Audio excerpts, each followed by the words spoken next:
Muito bem, irmãos. Esse hino do Sérgio Lopes, como já disse o nosso irmão Jean. Pois bem, nós estaremos agora estudando a palavra do nosso Deus em Apocalipse, capítulo 16, e nós já vimos alguns dos flagelos, os últimos juízos de Deus, ali o derramamento da cólera, da ira do nosso Deus, e nós temos dito aos irmãos a conexão que há entre os selos, e também as trombetas e agora os flagelos ou as taças. E todos eles estão interligados. E muitas vezes um é o desdobramento do outro, em algum momento, em alguma situação, em algum episódio. E é importante nós estarmos acompanhando, porque o Senhor, Ele faz com que esses cenários sejam separados, para que nós entendamos ainda mais o dinamismo que há dentro do seu juízo e da forma como as coisas vão acontecer nesse período de 7 anos de grande tribulação. E que a igreja esteja sempre convencida que o momento em que ela vive, apesar de tudo que ela sofre, ainda não é igual ao período da grande tribulação que passará Israel e todos aqueles que vierem pela fé ao Cordeiro, e que adorarão o Cordeiro, tão somente o Cordeiro, e jamais se prostrarão diante da besta e mesmo não adorarão a sua imagem. Então, esses juízos, os selos, as trombetas e também aqui as taças ou os flagelos, eles estão muito interligados e muitas vezes você vai observar isso. E é muito importante nós atentarmos para o prosseguimento desses flagelos, como o que mais vai pesar é o primeiro, porque os homens eles ficarão doentes e essas enfermidades que serão na sua pele, como úlceras, como câncer, como algo que vai se encher de pus, como naquela situação ali do Jó, como ali na situação do Lázaro, que tinham aquelas feridas, aquelas úlceras e tudo mais, e eu acredito até que por uma medida bem maior. E essas situações que aqui estão, elas estão dinamizadas, porque já aconteceu muito desses juízos, mas em outros momentos da história de modo estrito, ou seja, de modo local. Em algumas situações, como descer fogo e enxofre, já desceu ali em Sodoma e Gomorra. Nós já temos visto ali outras situações no Egito, aquelas pragas, que muitos se ligam também a esses flagelos. Então, essas situações, elas não são novidades em si, mas um dinamismo que vem sobre elas, porque não atingirão apenas uma nação, mas várias nações, não atingirão apenas uma pessoa, mas várias pessoas. Então, aqui nós temos esses flagelos. Já vimos aqui no capítulo 16, como foi estudado ontem, sobre o primeiro anjo que derramou ali a sua primeira taça, no versículo 2. Derramou a sua taça e derramou a sua taça pela terra aos homens portadores da marca da besta e adoradores da sua imagem. Então, sempre lembrando a diferença que haverá no derramamento do juízo. Sempre o povo de Deus poupado e sempre os adoradores da besta atingidos. E eles sofrerão essas úlceras malignas, perniciosas, serão acometidos dessas enfermidades. E logo após o segundo flagelo, que será derramado sobre o mar se tornará como sangue de morto, ou seja, aquele sangue ali coalhado, aquele sangue talhado, em situações em que tudo que está no mar vai morrer. Então ali nós teremos um mar totalmente apodrecido, um mar que estará totalmente contaminado e também com um cheiro muito forte de tudo aquilo que já morreu. Depois a gente observa que será atingido as águas dos rios e também das fontes. Então todos os rios e todas as fontes, ou seja, por onde pode vir água, estará contaminada de sangue. Não sei se isso vai esvair lá do mar, mas haverá essa taça também que será derramado sobre os rios e também sobre as fontes, e eles se tornarão em sangue.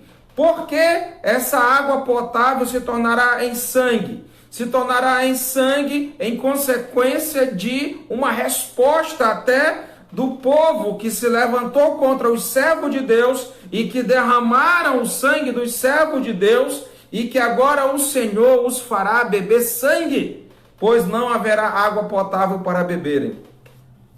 E a palavra de Deus diz que isso será digno a eles por toda a maldade que fizeram contra os servos de Deus.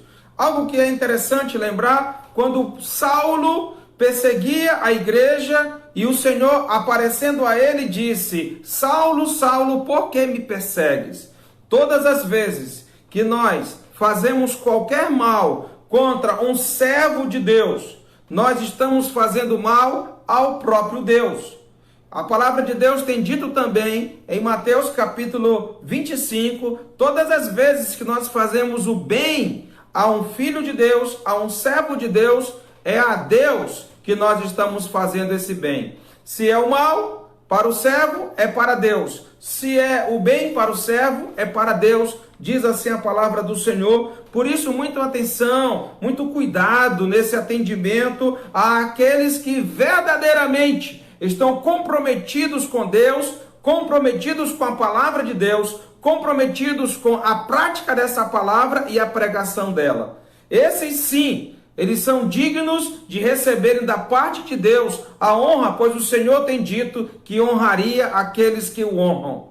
Pois bem, irmãos, a palavra de Deus também tem dito do quarto flagelo, que é o flagelo que nós vamos seguir agora. Diz o versículo 8 do capítulo 16 de Apocalipse, versículo 8, que é o quarto flagelo.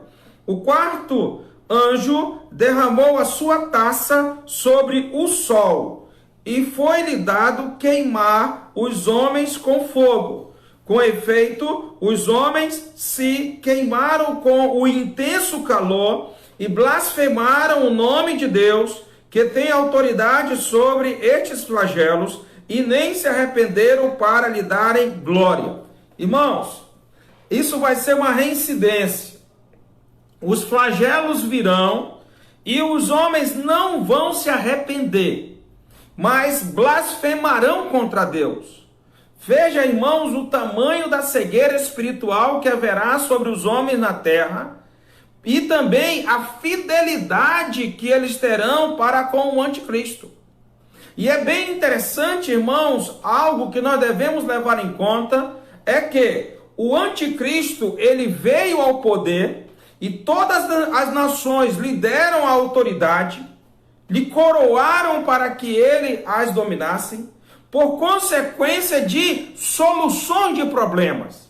E de fato ele veio vencendo para vencer e estabeleceu uma paz provisória, resolvendo todos os problemas, inclusive trazendo segurança a todos, de modo que todos depositassem nele tamanha confiança, ao ponto de esperar que ele fosse o Salvador do mundo, tido como Cristo para os homens da terra, sendo que para Deus era o anticristo. Porque o Cristo já havia vindo há muitos anos atrás e ele tem sido pregado para que as pessoas se refugiem nele espiritualmente e encontrem a verdadeira paz, não a paz que esse mundo dá, mas a paz que ele dá, que está acima das circunstâncias desse mundo. Porque aquele que tem Jesus como Salvador, o contexto dele não precisa estar em paz, porque o Cristo que ele tem é quem lhe dá a paz. Então eu não preciso estar bem, a situação não precisa estar bem, eu não preciso estar com saúde, eu não preciso estar com dinheiro no bolso. Nem tudo tem que estar de acordo com como eu quero para que eu me sinta em paz. Não é assim que funciona. Funciona assim para aqueles que não têm Cristo. As coisas têm que estar corroborando para sempre o bem dele. Se não tiver, ele já entra em pânico, ele já entra em ansiedade, ele já entra num dilema com ele e começa aqueles conflitos emocionais, psicológicos que têm travado grande luta na mente de muitas pessoas nesse mundo. Pois Cristo tem nos dado uma paz que ela sobrepuja todas estas coisas, vai muito além das circunstâncias nesse mundo, e apesar do que o mundo está vivendo, ainda assim, aquele que está em Cristo mantém-se seguro, em paz, por conta das promessas de Deus e a esperança que essas promessas lhe trazem.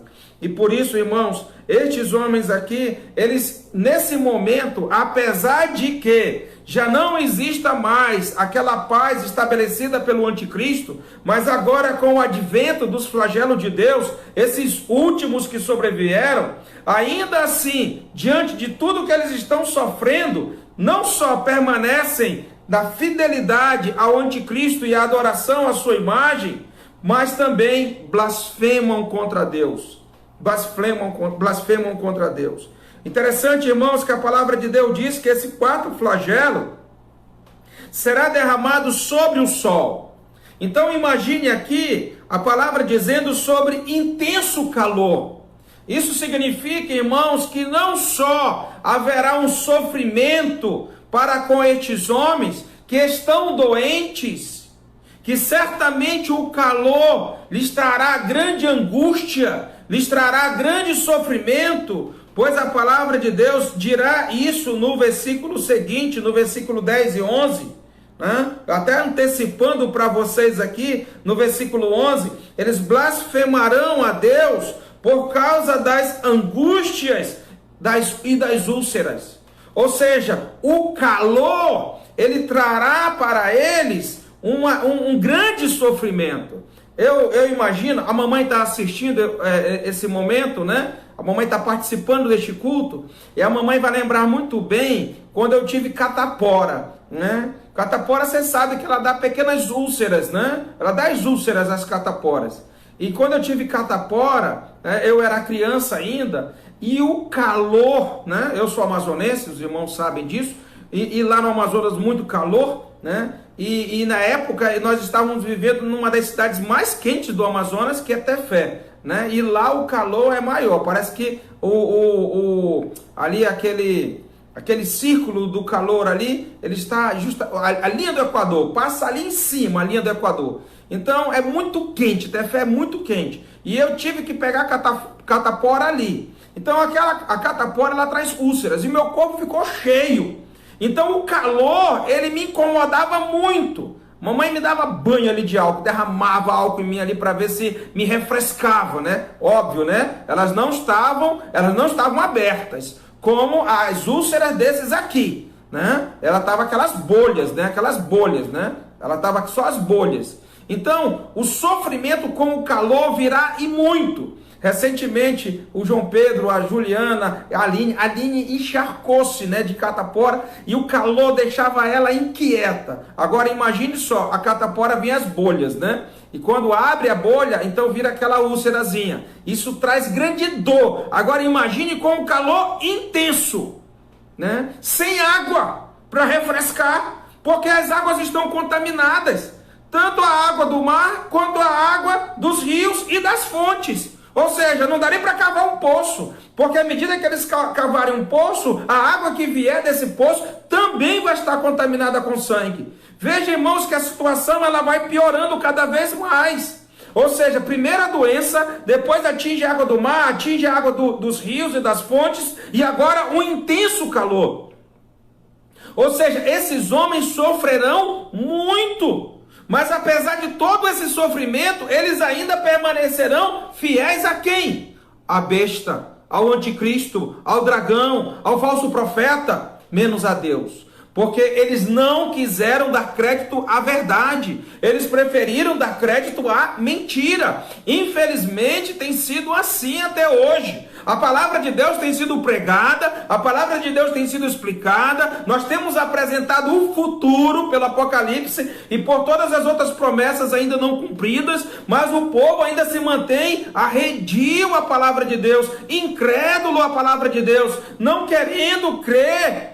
Embora a palavra de Deus já tenha se cumprido em grande parte, e nós temos visto, irmãos, especialmente na história de Israel, como Deus criou esse povo, Deus tem mantido esse povo, e por mais que na história nós encontremos em muitos momentos querendo pessoas dizimar o povo de Israel, mas o Senhor o protege, e ali está Miguel para proteger o povo de Deus, como ele aparece também aqui no Apocalipse para proteger o povo do Senhor. Mas estes aqui, irmãos, levando em consideração também o sol, certamente aqui haverá afetará de certa forma as calotas polares e tudo mais, porque o sol muito quente, haverá um degelo, certamente haverá aqui inundações e tudo mais, ou seja, haverá um desgaste muito profundo, não só na questão física, pelo corpo, pelas enfermidades, mas também haverá uma grande perturbação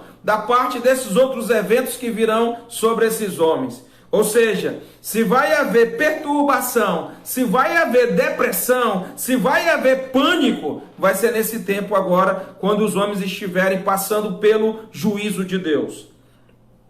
Observe, irmãos, a ligação ainda, lembra daquele versículo que nós vimos lá, do anjo que trazia o evangelho eterno, para os homens darem glória a Deus, para darem glória ao Deus dos céus, para o Deus que criou os céus e a terra? Observe aqui no versículo 9 que diz assim: com efeito os homens se queimaram com um intenso calor e blasfemaram o nome de Deus, que tem autoridade sobre estes flagelos, e nem se arrependeram para lhe darem glória. Ou seja, eles não só blasfemavam contra Deus, mas eles também não se arrependiam dos seus pecados. Eles não se arrependiam de terem se prostrado perante a besta, eles não se arrependiam de terem adorado, não se arrependiam de terem recebido a marca, não se arrependiam de terem escolhido o lado errado, eles se mantinham nos seus pecados, cujos pecados nós já temos aqui em capítulos anteriores, que foram ditos no capítulo, deixa eu ver aqui, capítulo 10, capítulo 9, e os outros homens, aqueles que não foram mortos por esses flagelos, não se arrependeram das obras das suas mãos, nem deixaram de adorar os demônios, e os ídolos de prata, de ouro, de cobre, de pedra, de pau, que nem podem ver, nem podem ouvir, nem podem andar, e nem ainda se arrependeram dos seus assassínios, nem das suas feitiçarias, nem da sua prostituição, e nem dos seus furtos, mesmo passando por todo esse processo.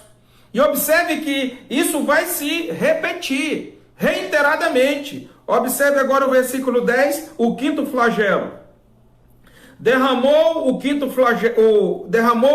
ou seja, o quinto anjo, derramou o quinto a sua taça sobre o trono da besta. Ou seja, agora Deus vai lá no trono da besta, lá onde está estabelecido o seu domínio, a sua autoridade, de onde vem o comando. Aqui o Senhor vai atingir agora o centro do poder, o quartel-general. Então o Senhor lançará uma dessas taças, desses flagelos sobre o trono da besta, cujo reino, veja bem, cujo reino se tornou em trevas.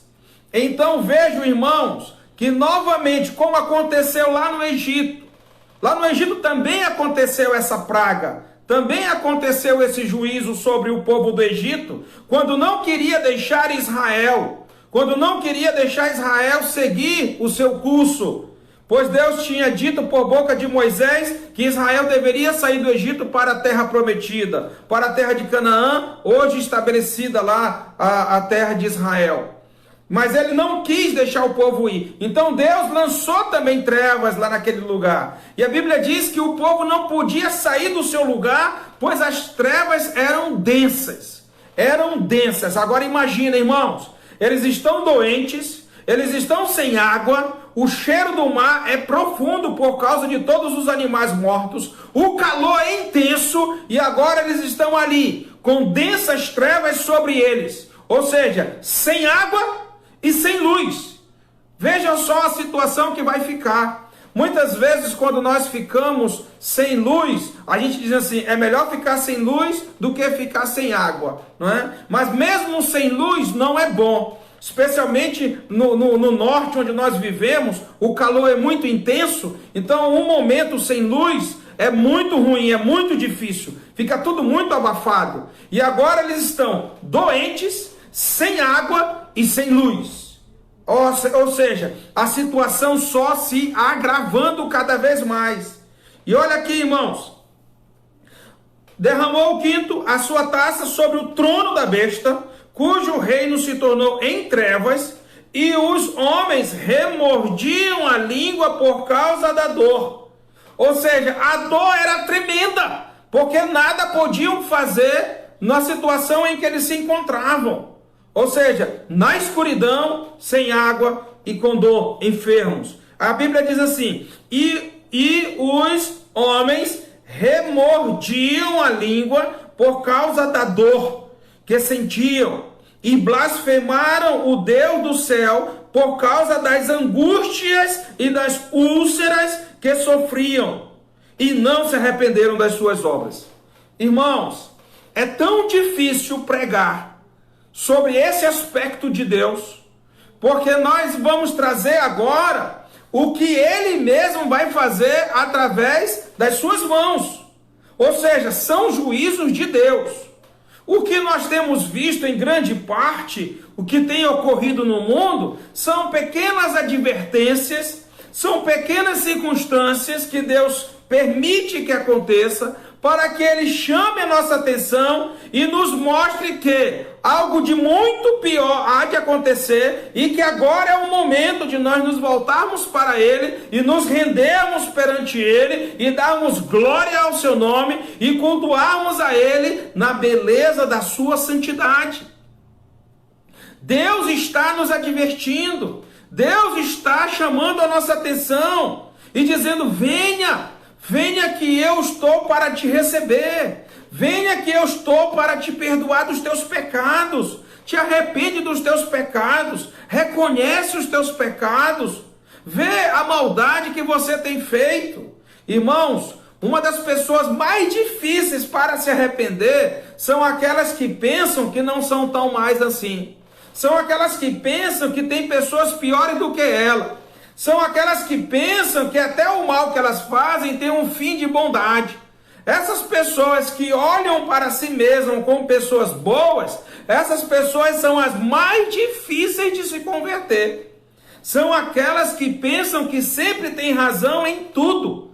Ou seja, tudo que elas fazem tem sempre um bom propósito, um bem maior. A mentira que elas cometem não é tão mal assim, é aquela mentira branca. Ou seja, tudo que elas procuram fazer de qualquer forma, ou é para beneficiar alguém, ou é para beneficiar a si mesma. De qualquer forma, elas não compreendem que isso é pecado.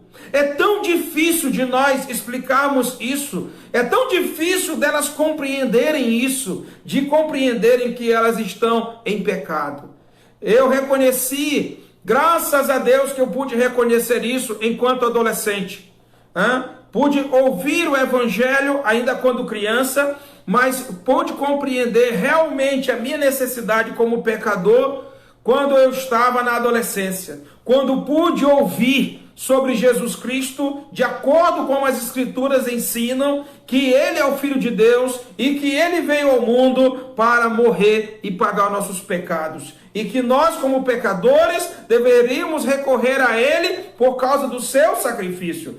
Foi quando eu fui desafiado a vir para o Senhor Jesus Cristo e confessar os meus pecados e recorrer ao perdão dele, e então poder confiar nele, sabendo que ele era o meu Salvador e que agora eu poderia ter a esperança de que, quando morresse, estaria com ele na glória. E se não morresse, enquanto estou aqui, ele viesse a arrebatar a sua igreja, conduzi-la para a glória, eu estaria com ele também. Essa esperança é que Deus tem nos dado através de muitas circunstâncias que Ele permite que aconteçam de ruins às vezes e nos trazem para Ele, nos levam para Ele, para que nós o conheçamos.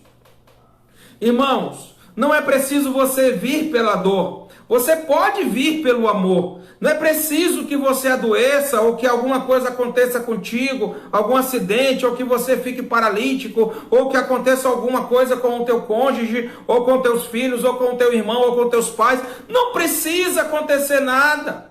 Hoje o Senhor Jesus Cristo está aí, de braços abertos, e está chamando você para fazer parte da família dele por meio do seu Filho. Mas estes aqui, irmãos, eles infelizmente nem hoje, e nem amanhã, e nem nunca, eles vão se arrepender dos seus pecados e nem nunca vão dar glórias a Deus, porque eles vão ficar ali endurecidos, o coração deles como de pedra, ou seja, os seus ouvidos como que tapados, os seus olhos como que com vendas, não vão querer ver, não vão querer ouvir, não vão querer entender aquilo que Deus está fazendo.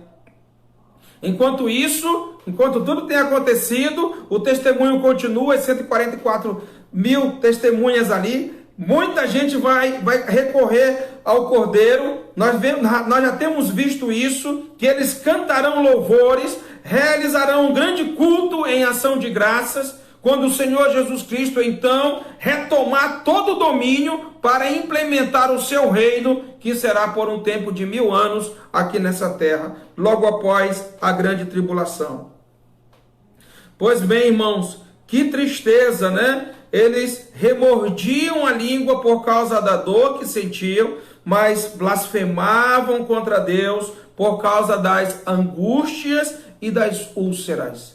Infelizmente, tem muita gente que não atenta para a graça de Deus. Simplesmente quer blasfemar contra o Senhor e nunca se arrepender dos seus pecados. Flagelo 6. Eu ia falar um pouco sobre Apocalipse 9 e 20, mas vou deixar para depois. Flagelo 6. Derramou o versículo 12 do capítulo 16. Capítulo 16, verso 12 de Apocalipse. Derramou o sexto anjo a sua taça sobre o grande rio Eufrates, cujas águas secaram para que se preparasse o caminho dos reis, que vem do lado do nascimento do sol. Então vi sair da boca do dragão, da boca da besta e da boca do falso profeta, 3 espíritos imundos, semelhantes a rãs, porque eles são espíritos de demônios, operadores de sinais, e se dirigem aos reis do mundo inteiro, com o fim de ajuntá-los para a peleja do grande dia do Deus Todo-Poderoso. Então, irmãos, esse selo, esse flagelo aqui, ele é bem interessante, né? Ele é bem interessante, porque nós temos aqui nesse contexto 2 situações bem distintas. Uma é que o flagelo, ele vem sobre o Eufrates. Por outro lado, nós vemos aqui também que sai da boca do dragão, da besta e do falso profeta 3 espíritos imundos semelhantes a rãs. Então vamos entender a situação. Nós já vimos a ceifa, a vindima, aqui no capítulo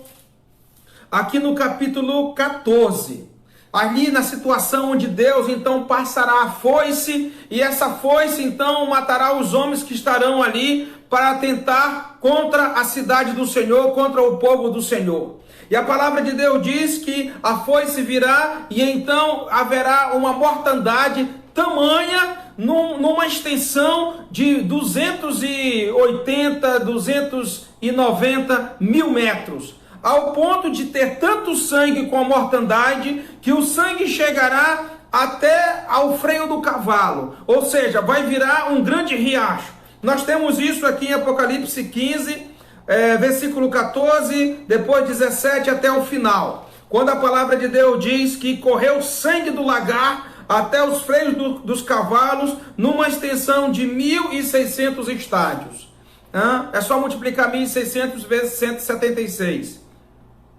Irmãos, então aqui vai trazer justamente esse quadro, na formação da situação, como é que vai se desempenhar esse cenário. Então observe que o flagelo, ele vai ser derramado sobre o Eufrates vai secar, e então, à medida que ele secar, ele vai servir como um grande canal, um grande caminho, para que todas as nações, elas possam se deslocar através deles, através desse canal, através do rio Eufrates, através do seu leito, e então se dirigirá pelo norte até Israel. Porque o Megido fica no norte, ou seja, a região do Armagedon fica no norte, que é um grande campo, onde se pode ali ter um grande confronto. Inclusive, dentro da própria história secular, esse lugar ele é mencionado por um grande líder que já impôs o seu império sobre o mundo, dizendo que esse é um lugar específico para uma grande batalha por conta da situação geográfica em que ele se encontra. Irmãos, observa-se aqui que o anjo vai preparar o caminho para as nações que serão seduzidas pelo diabo, pelo dragão, pela besta, pelo anticristo e pela besta 2 que emergiu da terra, o falso profeta. Então, ele faz a parte dele, o flagelo, por meio do anjo, o flagelo.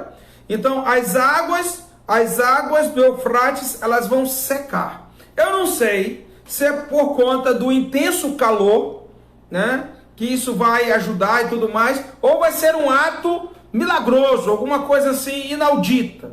O que eu digo para os irmãos aqui é que os irmãos podem observar que todos esses são fenômenos naturais, que o Senhor tem imprimido sobre os homens e sobre a terra. E certamente, como hoje, tudo tem sido pela ciência explicado para descartar a divindade, mas nós observamos que Deus, ele criou os céus e a terra. E quando ele criou os céus e a terra, observe que Deus ele cria de modo que seja visível um sistema que ele mesmo implementou, até mesmo, e desempenhou por meio de ciclos, né?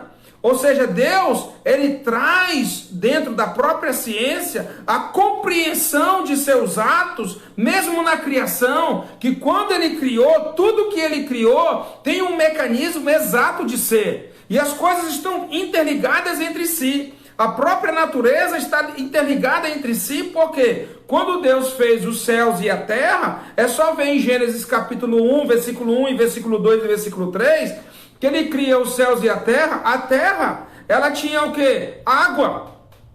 E depois você pode observar que tudo que veio a existir, quando Deus passa a criar ali no versículo 3, provém ali da terra e da água, ou seja, a partir desses dois elementos pré-existentes, ou seja, eles estão inteiramente interligados, e tudo isso para nós compreendermos que Deus ele trabalha com um mecanismo exato e plausivelmente justificável, e a ciência nada mais é do que um mecanismo de compreender a forma como Deus trabalha, e não de excluir Deus da história. Irmãos, eu digo isso porque a palavra de Deus ela tem sido muito clara naquilo que ela diz. E nós não podemos de modo algum fechar os nossos olhos para o mundo espiritual. E no fim de tudo, esse mundo vai ser um mundo religioso. Seja nesse período de 7 anos, onde a besta, o anticristo, vai implementar a adoração exclusiva a ele, ou depois, quando o Senhor Jesus Cristo, então, por 1000 anos, for governar com o seu cetro de justiça sobre esse mundo. Mas de qualquer forma, nós seremos adoradores. Então, diz aqui a palavra de Deus, no momento que o Eufrates estiver seco, né? O Eufrates que vem ali pela Síria, o Eufrates que tem uma extensão muito grande, ele atravessa ali por alguns países. Então o Eufrates ele se dirige ali pelo norte, próximo a Israel.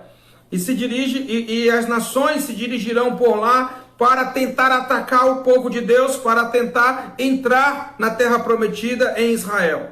Verso 13. Então vi sair da boca do dragão, da boca da besta, da boca do falso profeta, 3 espíritos imundos, semelhantes a rã. Presta atenção no que eu vou dizer agora. Presta atenção. Porque eles são espíritos de demônios, operadores de sinais, e se dirigem aos reis do mundo. Eles se dirigem aos reis do mundo inteiro, com o fim de ajuntá-los para a peleja do grande dia do Deus Todo-Poderoso. Esses 3 espíritos imundos que sairão da boca do dragão, Satanás, da boca do anticristo, da boca do falso profeta, então eles vão organizar com que todos os exércitos do mundo inteiro se volte contra Israel. Parece uma covardia isso, mas vai chegar a um ponto que todas as nações, irmãos, as nações hoje, elas toleram Israel, mas elas não suportam Israel. Israel tem sido protegida por mão de Deus, por mão do anjo Miguel, mas em muito Israel é protegido pelas nações dos Estados Unidos da América e pelo Reino Unido. Tanto o Reino Unido quanto que os Estados Unidos da América, eles protegem em muito o Estado de Israel. Inclusive tem saído nos últimos noticiários sempre a busca de um acordo para que haja ali paz naquela região. E sempre quem é o interventor, quem é o mediador? Alguém lá dos Estados Unidos. Os últimos presidentes americanos estão tentando fazer um acordo para que haja ali uma pacificação naquela região. Esse acordo, sabe quem é que vai conseguir com eficácia por 3 anos e meio? O anticristo. Por isso a paz será plena no mundo.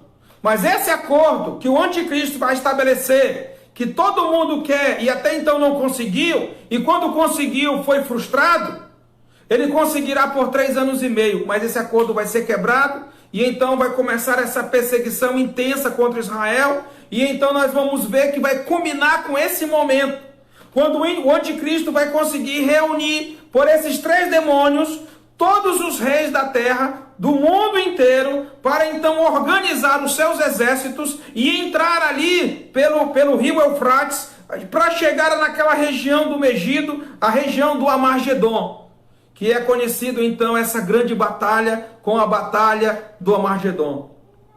E ali vai acontecer a vindima, ali vai acontecer a grande ceifa, quando o Senhor Jesus Cristo então virá e colocar o seu pé sobre o Monte Sião, e então ele vai executar a justiça, ele vai executar juízo sobre todos aqueles exércitos de todas as nações. Porque Israel não terá condições de implementar uma defesa. Israel como povo, como pessoa, não conseguirá resistir tamanho exército contra ela. Não conseguirá resistir. Israel já está muito fraco. Israel já está com uma perseguição muito intensa. Israel não tem mais forças. Não tem nenhuma condição de poder reagir mais. E então virá uma intervenção.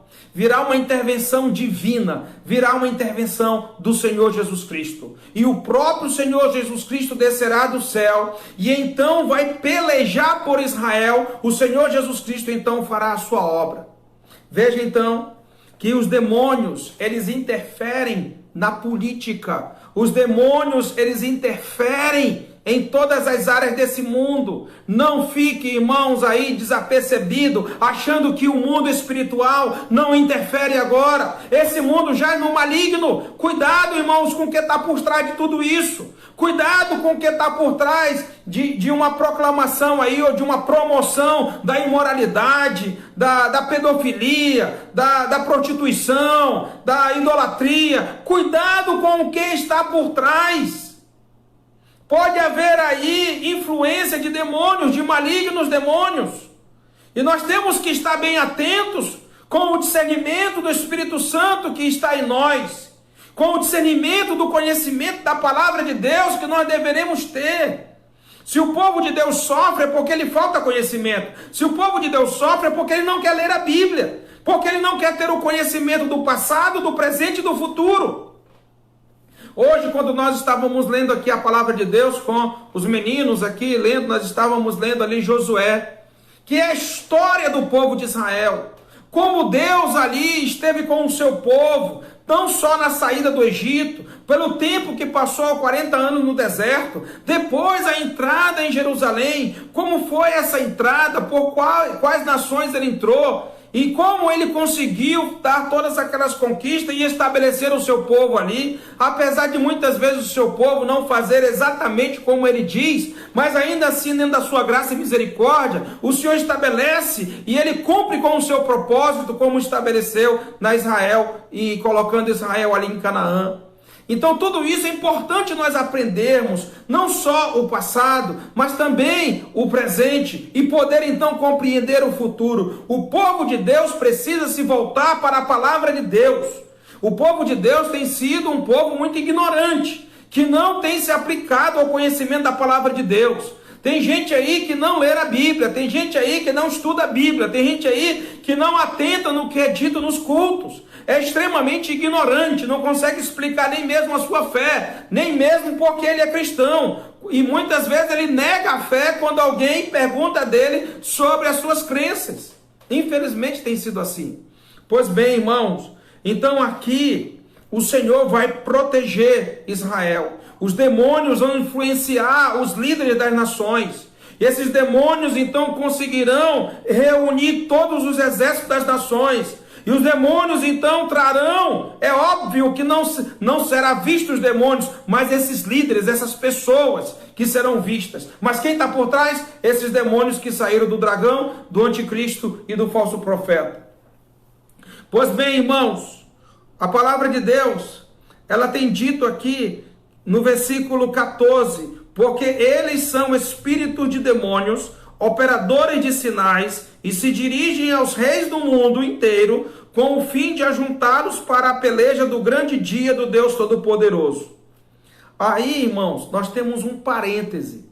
Eu vou pular esse parêntese e vou seguir para o último versículo, que é o 16 aqui, do contexto, né? Então eu vou sair do Deus Todo-Poderoso e vou para o 16, né? A fim de ajuntá-los para a peleja do grande dia do Deus Todo-Poderoso, então os ajuntaram no lugar que em hebraico se chama Amargedon. Norte de Israel, Megido, aquela região ali, né? Um grande campo ali, que haverá a concentração das nações que vão se preparar para entrar na terra prometida, que vão se articular para entrar na terra prometida. Ali vai ser a reunião dos exércitos, né? Então, irmãos, o que acontece? O Senhor, então, vai executar o seu juízo, de acordo como nós já vimos ali na ceifa, ali na vindima, quando a foice passou, e então todos morreram, e o sangue desceu, e nós vamos ver isso de maneira mais especial lá no capítulo 19, quando nós veremos o Senhor Jesus Cristo vir e pelejar, e todo aquele cenário, e vai ser bem interessante nós estudarmos o capítulo 19 e ligarmos a esse momento, ligarmos ao momento anterior que nós já vimos, quando o sangue dessas nações chegarão até ao freio do cavalo, de tantos mortos que terão e de tanto sangue que vai ser derramado. Pois bem, irmãos, vou para o 17, vou para o versículo 17 e vou concluir com o versículo 15, tá? Eu vou concluir com o versículo 15. Então diz o versículo 17 do capítulo 16. Então derramou o sétimo anjo a sua taça pelo ar, e saiu grande voz do santuário do lado do trono, dizendo: feito está, e sobrevieram relâmpagos, vozes e trovões, e ocorreu grande terremoto, como nunca houve igual desde que há gente sobre a terra. Tal foi o terremoto forte e grande, e a grande cidade se dividiu em 3 partes, e caíram as cidades das nações. E lembrou-se Deus da grande Babilônia, para dar-lhe o cálice do vinho da sua ira, para dar-lhe o cálice do vinho do furor da sua ira. Todas as ilhas fugirão, e os montes não foram achados. Também desabou do céu sobre os homens grande saraivada, com pedras que pesavam cerca de 1 talento. E por causa do flagelo da chuva de pedras, os homens blasfemaram de Deus, porquanto o seu flagelo era sobremodo grande. Irmãos, vejam só o desespero dos homens. Cada vez mais aumenta. Imagine, o desespero deles é tão grande que o ódio deles vai aumentar sobre Israel, ao ponto deles virem nas condições que estão, para então implementar a sua última cartada sobre o povo de Deus. Mas veja aqui, nesse versículo 17, que quando o sétimo anjo derrama a sua taça pelo ar, ou seja, agora ele vai atingir o ar, ele vai prejudicar agora o ar, né? E saiu grande voz do santuário ao lado do trono, dizendo: feito está. Né? É muito possível que aqui seja a própria voz de Deus, dizendo: olha, está cumprido. O que está feito e permanece feito. Está cumprido. O que Deus promete, Ele cumpre. Não haverá impossíveis em todas as promessas de Deus. Tudo que Deus prometeu, nelas há o sim, nas promessas do Senhor. Nenhuma delas cairá por terra. Pelo contrário, todas se cumprirão, e como aqui está escrito, feito está, no último flagelo. E sobreveio relâmpagos, vozes, trovões. Sempre quando essas manifestações ocorrem, é quando Deus ele está se manifestando.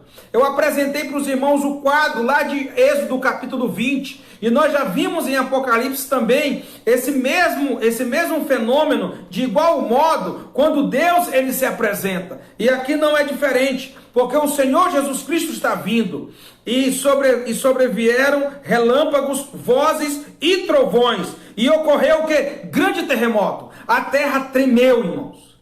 A terra tremeu. E à medida que a terra tremeu, os irmãos sabem que causa um grande impacto em todo o ar. Ou seja, as construções começam a cair. Tudo começa a desmoronar. Os irmãos podem lembrar quando aqueles dois prédios do World Trade Center, no ano de 2001, né, por ali, né, 11 de setembro, e eles então caíram, né? 2001, 2002, por ali, eles caíram, né? E então, vocês viram o tamanho da fumaça que deu ali? Muita gente morreu porque aspirou daquela poeira, daquela fumaça, né? Do resultado da queda. E nós sabemos, irmãos, que o ar será afetado provavelmente por esse grande terremoto, porque as construções vão cair. Só Jerusalém vai se dividir em 3 partes. E alguns dizem que essa situação do terremoto não só vai imprimir o último juízo de Deus, onde muitos vão morrer em decorrência desse terremoto, como também vai preparar o mundo no sistema geográfico para a implementação do futuro reino de Deus, do milênio, quando o Senhor Jesus Cristo, a partir ali de Jerusalém, vai dominar sobre o resto das nações que ficarem e que não morrerão por conta de todos esses flagelos. E ainda vão sentir por um tempo a justiça de Deus, a implementação do seu reino, mas já não terá mais salvação nessa época, no tempo do milênio, né? Não haverá mais salvação. Assim penso e assim creio que a salvação se limita até esse momento aqui, até esse momento, e nós veremos depois por quê, né?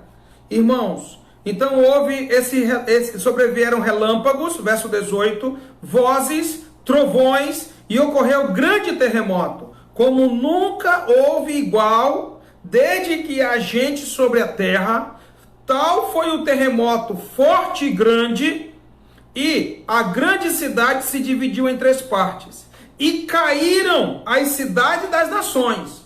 Ou seja, o impacto foi tão grande que começaram a sucumbir à medida que a terra, então, ela começava a se mexer. Ou seja, muita coisa desmoronou. Muita gente morreu. O ar ficou ali dificultoso, porque Deus desceu ao mundo de novo. Ele veio uma vez, através de Maria, e agora veio segunda vez, como rei. A primeira vez, ele veio como Salvador. A segunda vez, ele vem como rei. A palavra de Deus diz, lá em João capítulo 3, versículo 17, que é um versículo às vezes que ninguém presta atenção nele.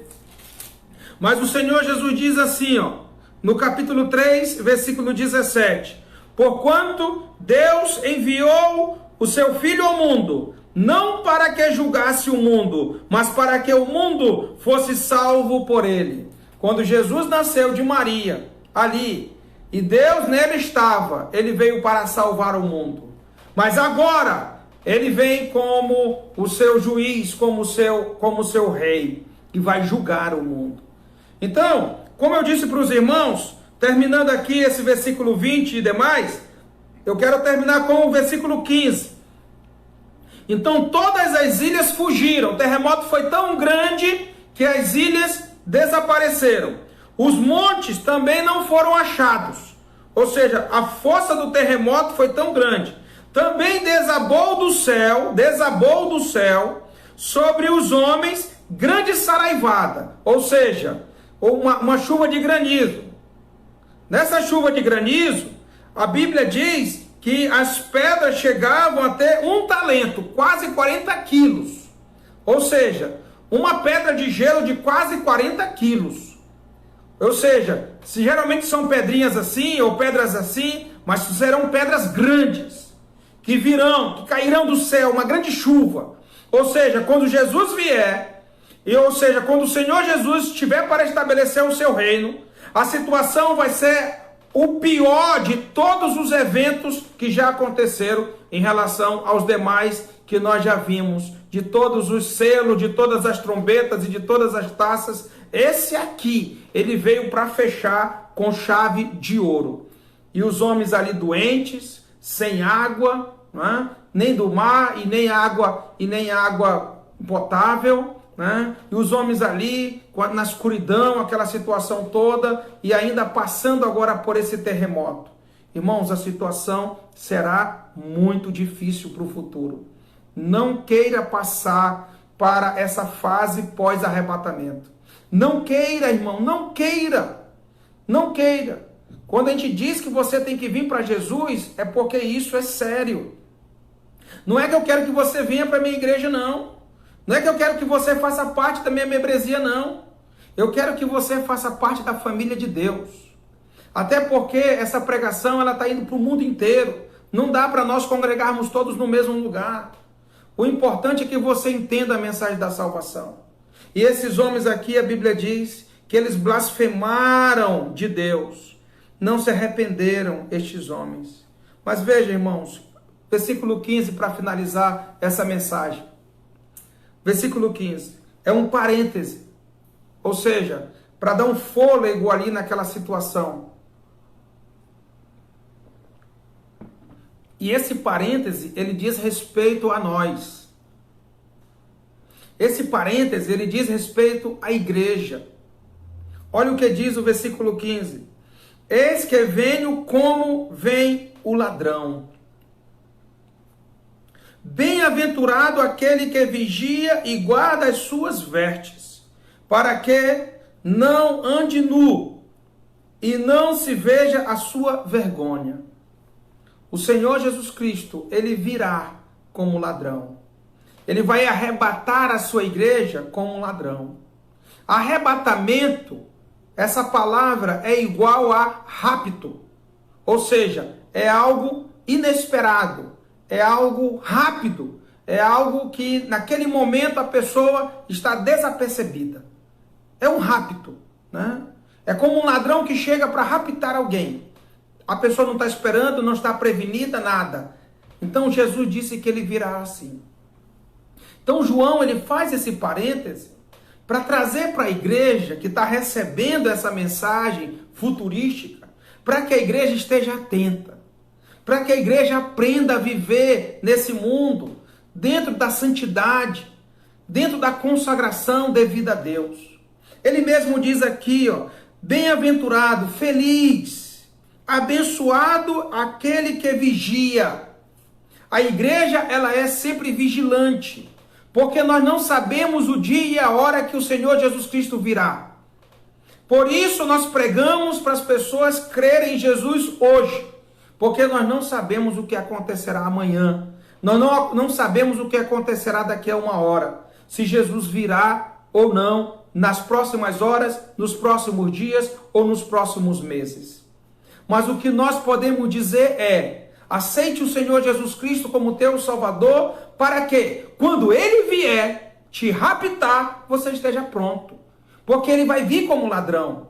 Então Ele diz para nós estarmos vigiando todo o tempo, estando todo o tempo alertas, ou seja, vivendo para a glória dEle. Como Ele diz aqui, para que e guarde as suas vestes, ou seja, está sempre de modo decente, sempre de modo santo, sempre de modo santificado, sempre de modo justo, de modo puro, diante de Deus, para que você não seja, nesse dia, pego pecando, para que você não seja pego desprevenido, para que você não seja pego de modo que você esteja numa situação como os demais que não têm esperança.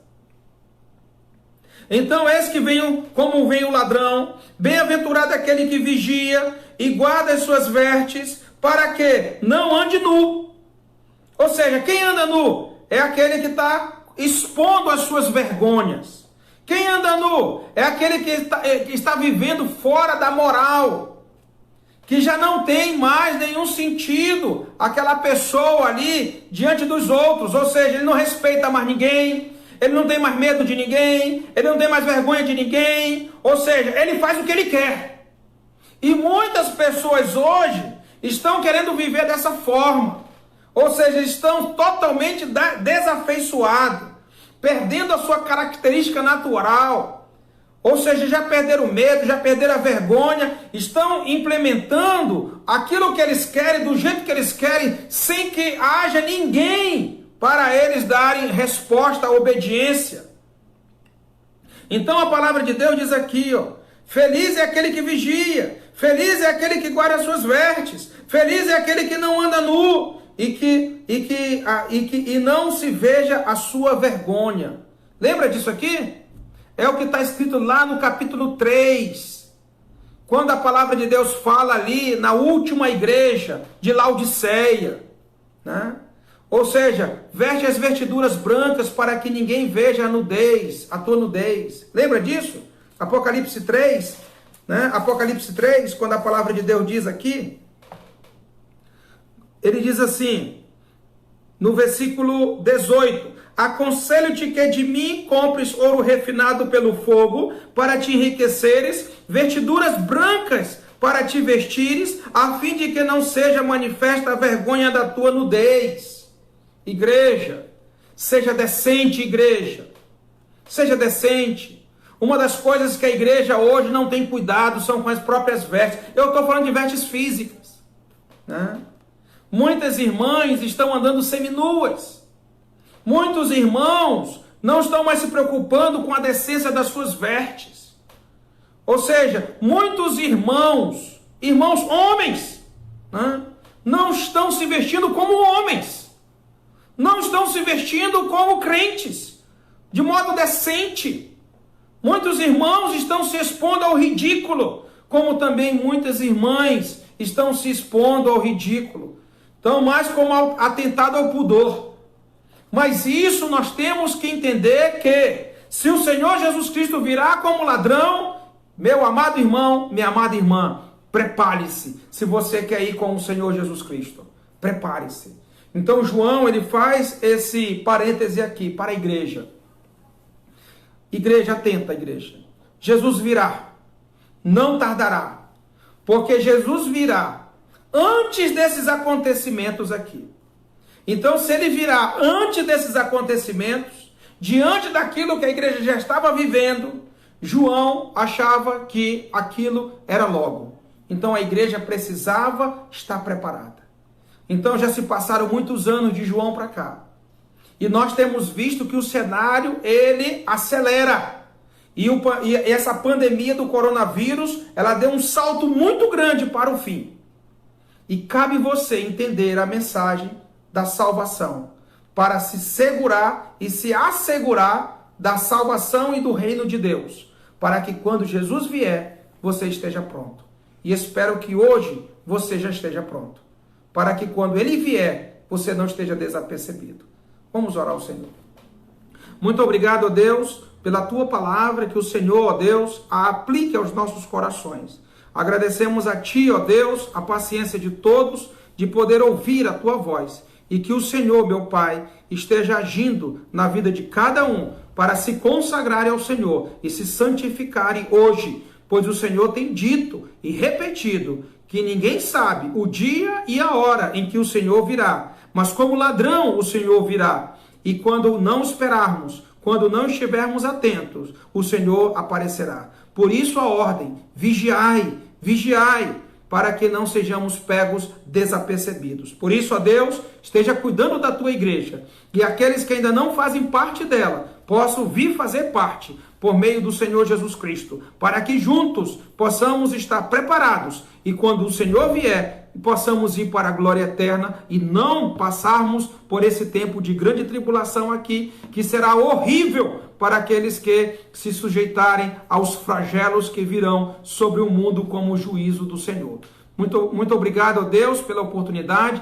Cuida de todos nós e ajuda-nos a vencermos cada dia, para que então o Senhor seja glorificado. Nos dá uma noite de paz, uma noite de bons sonhos, e que possamos descansar para nesse novo dia continuarmos, ó Deus, a expressar a nossa fé, a nossa alegria e a nossa esperança e o nosso amor em Cristo Jesus. Assim te agradecemos, pedindo as tuas ricas bênçãos sobre as nossas vidas, em nome de Jesus. Amém. Pois bem, irmãos, amanhã, se Deus permitir, às 19 horas, estaremos aqui para ir ao capítulo 17, quando o Senhor então vai desvendar sobre a grande meretriz, e depois no 18 vai falar sobre o anúncio da Babilônia, de modo bem específico, como ele falou no capítulo 15, né? Caiu a grande Babilônia. Veremos isso em detalhes. Amanhã, se Deus permitir, voltaremos a adorar o nome do nosso Senhor. Vamos ver se a gente consegue aqui ouvir um louvor com a irmã Ana Andréia, né? Que Deus esteja abençoando.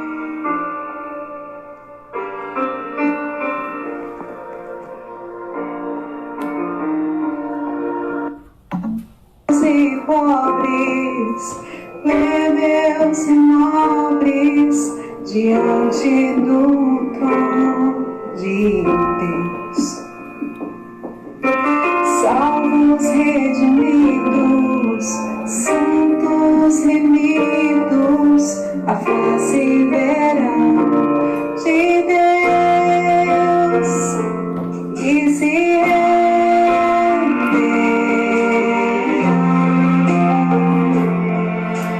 desde joelhos e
Muito bem, irmãos. Agradecemos a presença de todos. Esteja orando por nós, irmãos, para que Deus nos dê a graça de podermos estar aqui diariamente, junto com os irmãos, para servir o nosso Deus, para adorá-lo, e que possamos, de certa forma, estar ajudando a igreja para que ela seja edificada, fortalecida e que ela persevere cada dia, sabendo que o nosso Deus é o único em quem nós podemos confiar e esperar nele. E que os irmãos possam descansar no Senhor, estar sempre confiante no Senhor, e que Deus abençoe a todos e nos dê uma noite de paz e descanso. Até amanhã, se Deus permitir.